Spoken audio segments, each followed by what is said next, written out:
Si bella come un sonno in mezzo estate, donne sento i cicali e le risate, tutta la notte insieme abbrazzate, sento le canti delle innamorate.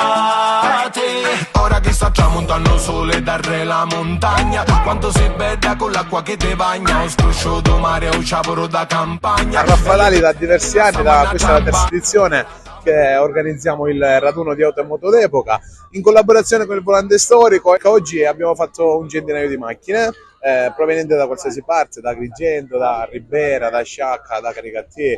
Poi è stata una bella presenza di macchine, considerando pure che l'abbiamo organizzato in una settimana. Hanno fatto il giro del paese le macchine, abbiamo offerto la colazione a tutti i possessori di auto. Allora, le macchine d'epoca sono sicuramente molto migliori perché se resti in panna o se si ferma la macchina, con un ricambio che trovi pure in farmacia subito la aggiusti. Invece con le macchine innovative, ormai molte che sono ibride, elettriche, sicuramente ci saranno molti problemi, però noi puntiamo sempre sull'auto a benzina o diesel, sulla macchina storica soprattutto.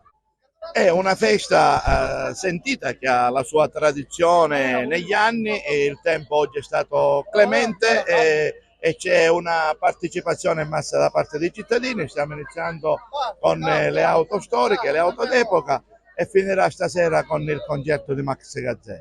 Aspettiamo migliaia e migliaia di persone dalle telefonate che sono arrivate, quindi spero che tutto proceda nel modo più tranquillo possibile, che le persone riescano a vedere Raffadali e a divertirsi.